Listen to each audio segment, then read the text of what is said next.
What if I told you the iPhone 17 might not actually cost more than the iPhone 16? That's the surprising twist coming out just days before Apple's big launch event.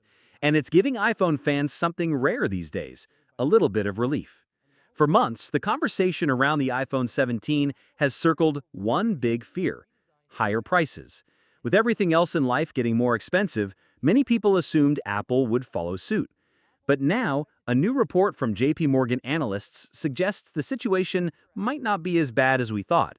In fact, for most models, the price could stay the same, and any increases might be so small they're hardly noticeable. Here's why that matters. iPhones aren't just gadgets, they're yearly investments for millions of people. When Apple makes even a small move in pricing, it ripples through the entire industry. Competitors adjust, carriers rethink their promotions, and customers decide whether they'll upgrade or wait another year. If Apple keeps iPhone 17 pricing steady, it could signal a shift that even the biggest tech giant knows consumers are feeling the pressure and won't tolerate big jumps right now. So what exactly is JP Morgan predicting? Let's break it down. The standard iPhone 17 is expected to stay at $799. That's good news, no increase there. The new iPhone 17 Air, which replaces the iPhone 16 Plus, is the wild card. Apple's pitching it as a super slim flagship, so it might come in at $899 or even $949. That's slightly higher, but because it's a new model, Apple can frame it as something fresh rather than just a price hike.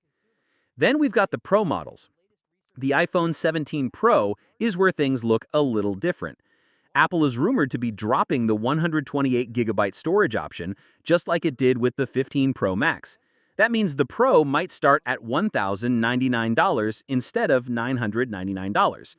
On paper, that looks like a $100 increase, but technically you're also getting more storage. Apple can, and probably will, argue that you're paying more for more. Finally, the iPhone 17 Pro Max is expected to stick at $1,199, unchanged from last year. Now, is this all good news? Well, yes and no. The fact that Apple isn't slapping on an across-the-board price hike is definitely a relief, especially compared to the doom and gloom predictions we've been hearing. But we also have to look at the bigger picture.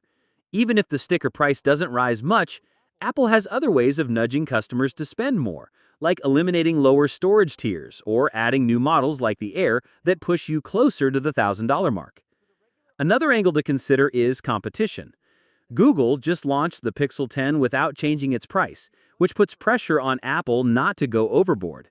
If Apple keeps prices steady, it maintains that competitive edge.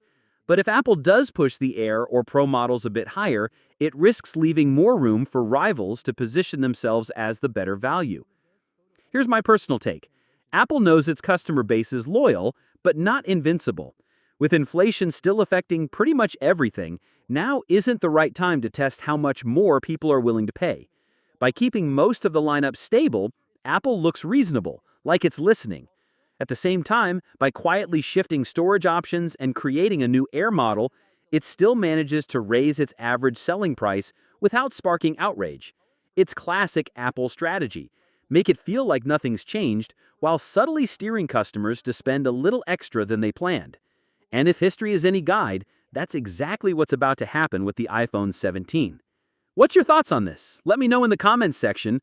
See you in the next video. Take care.